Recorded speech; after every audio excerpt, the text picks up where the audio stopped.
Hi everyone, today I thought I'd show you how I went from my water demonstration illustration that was shown in the previous video to a final render. So in the original, obviously I didn't have this brown bit on it. This is because I've extended the canvas. So this is the final, and as you can see I've changed it a little bit in terms of like the elements, like the main elements. Like you have this waterfall here, and you have the background has changed quite a bit. So I'll just talk you through what I've done and why. So let's close all these layers. Okay, so the first thing I did was start painting up the vegetation. I didn't start in I don't have like any particular way of finishing painting. Sometimes I might start like painting the focal points, or I might start adding detail to an area like this, or just cleaning up some like the messier areas. So here I've decided to just go in and I've basically just painted up the vegetation. So it started off looking like that, and then I've just gone in and just painted like brush strokes for colour and texture, and refining it so it doesn't look like a bunch of abstract mess basically. I've done the same over here.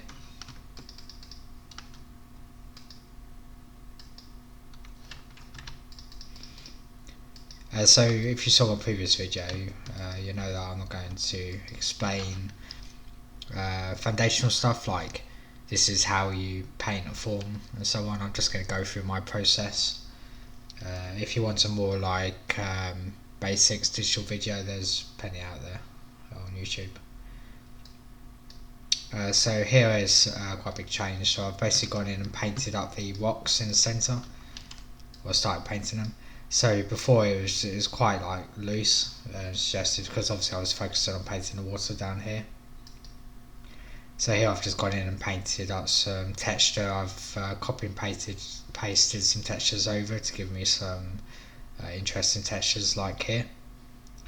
And I've also started painting some vegetation. Notice that on the vegetation I changed the colours, and this just gives some variety. These are literally just like little paint strokes like this. But when you zoom out, they start to look more like vegetation. So here I've started refining the silhouettes of the shapes and painting some more details.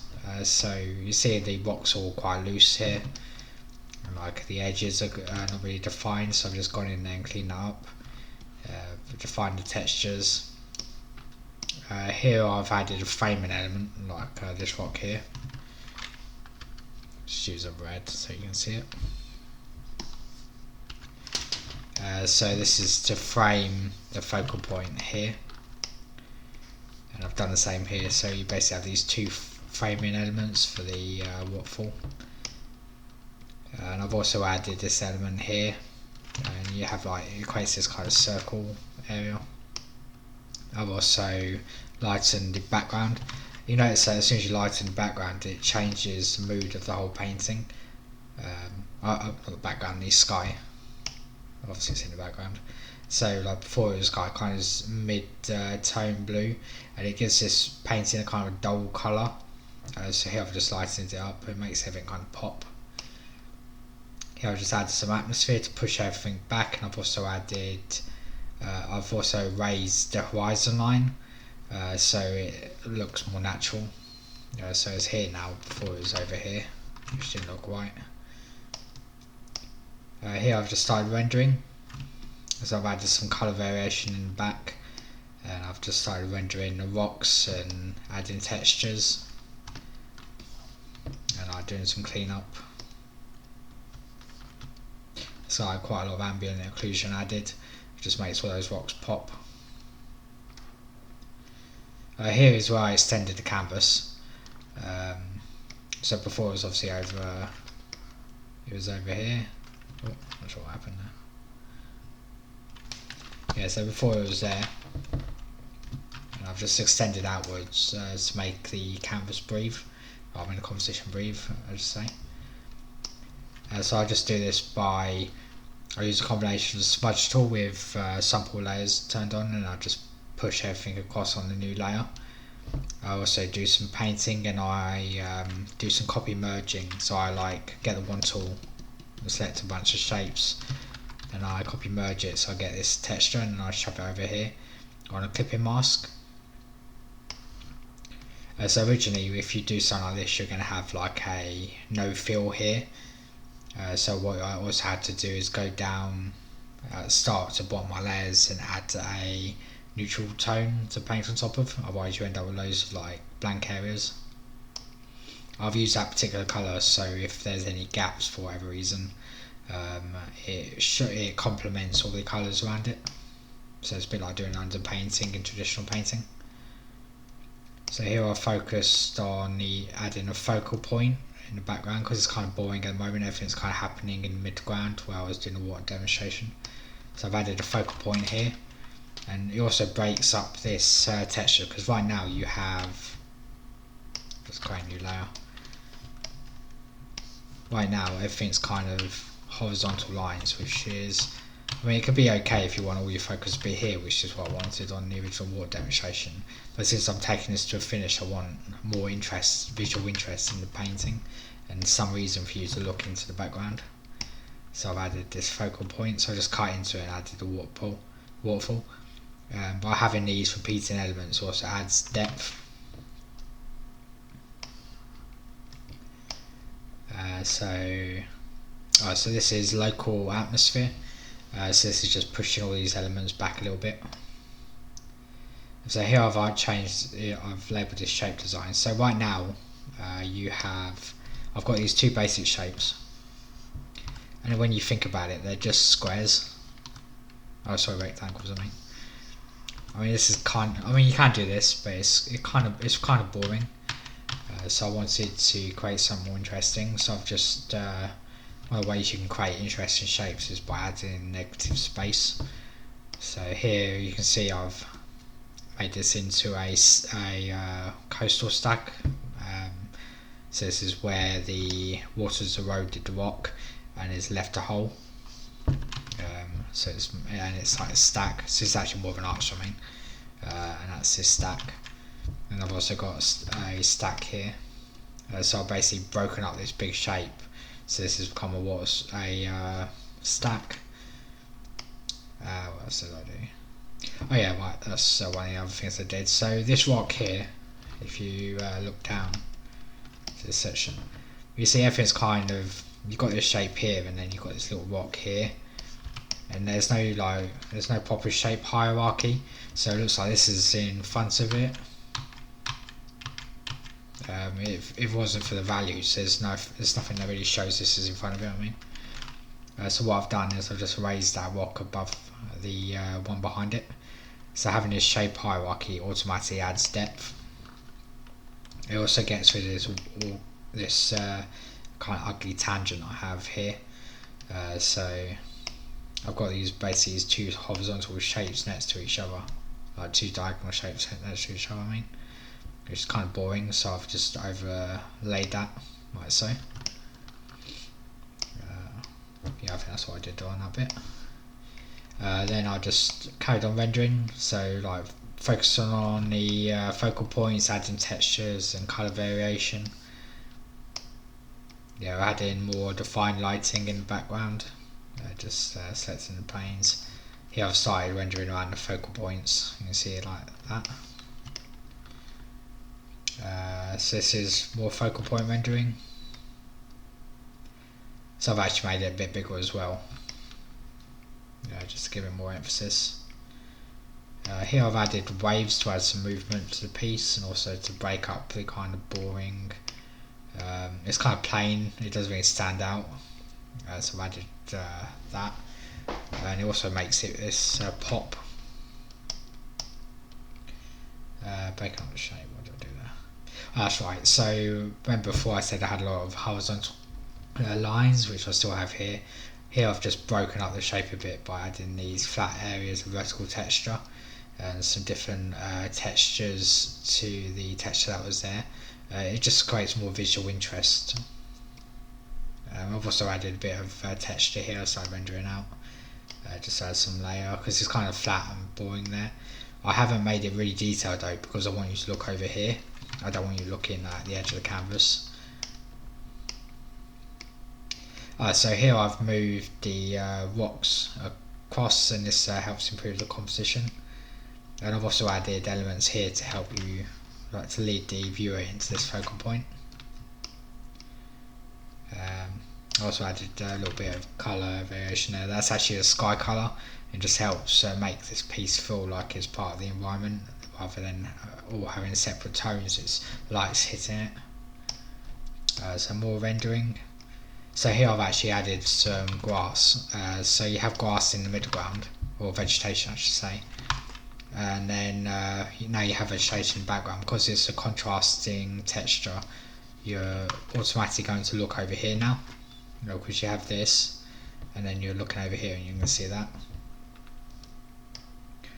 So one of the things I decided to do is I wanted to darken the sky. And then I've also have it like light here. If I turn this off, you kind of see that by darkening it, it makes the foreground kind of pop. And I've also added some extra colour here. Again, that just makes everything in front of it pop. So here I've added, it's quite a big change. So I've added colour dodge just to quickly suggest some lighting, and then I've painted over these areas. So I'm basically painting the focal point lighting, so it's a bit more contrasty there. So, and now I've just rendering out the forms as well. So everything here is like popping a bit better around the focal areas. You can see like only the focal areas are lining up rather than the areas around in it. So just more rendering. So here I've broken up these rocks because it's just all rocks, which is really boring. So I want to just create some texture variety and visual interest. So I've added the rock pool, and I've also taken the idea of adding the vegetation up here, and I've put it here. So now you're going to look, you see vegetation here, then here, then here, and over there. And you can also see some here as well. It just keeps, the whole point is to get your viewer looking around your piece. So here I've just added some more water splashes. So I actually intended this originally to be a separate rock, and I was kind of losing that, even though I added some local atmosphere. It wasn't really, it's not really showing what my intention was. So here I've just tried to communicate that this is separated, that there's a gap here. And I also wanted to add some movement. So the best way to do that, and also because I have water splashes here, is just add more water splashes. It automatically just makes the piece, like when it separates out the elements, but it just gives the piece more visual interest and variety to have these moving elements for what is an otherwise still image. So here's more rendering, just popping out the forms, emphasising the top planes, adding more ambient occlusion. This isn't a foundation video, like I said, but if ambient occlusion basically means these really dark areas here, so the areas where the light isn't getting to. So you see it just makes everything pop straight away because the form is just more defined. Is it that? So there's more core shadows and stuff. So this is literally rendering is simply like, just think of these shapes as like simple squares. So I'll make this a different colour.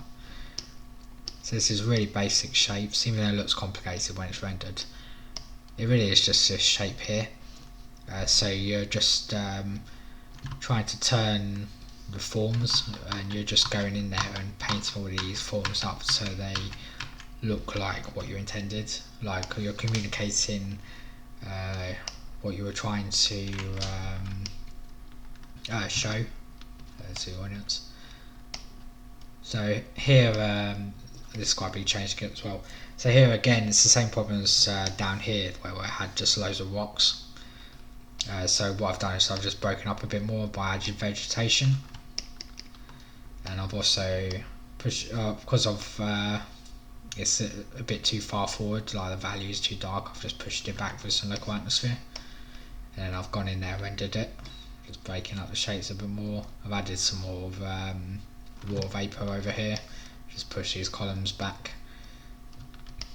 and just establish these forms.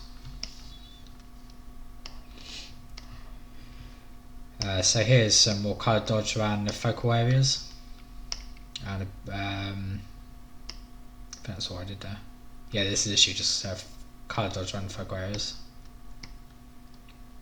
So here, again, the textures are all kind of the same, which is a bit boring, so I've added some texture variety and some more vertical shapes and colour variation here. So this is done by using the wand tool to select a bunch of areas like this, and then I copy merged it and used the median filter, and then I've just used colour balance tool to make it fit into these areas to get the colour variation I want.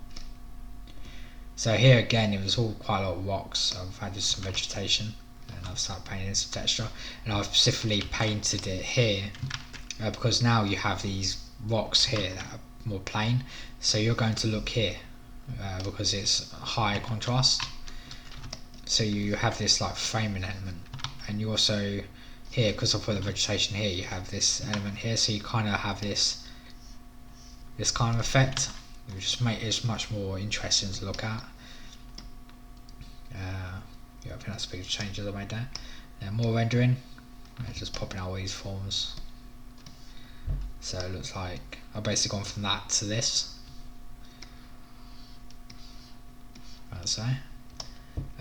Then I added a cloud, and this is just a framing element to point over here at the waterfall. It's also to keep you in the painting, because right now everything kind of was leading over here. One second. Everything was leading over here.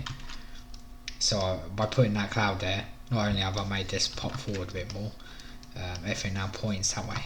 So you're going up here, and now you're going down here.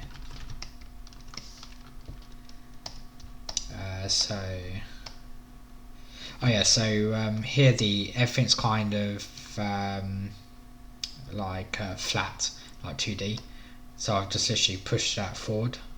So what I've done is I've merged this column here onto a new layer, and I've moved it to the right, and then I've painted in some form basically. So now it just makes it look more three-dimensional, like it's existing in a space.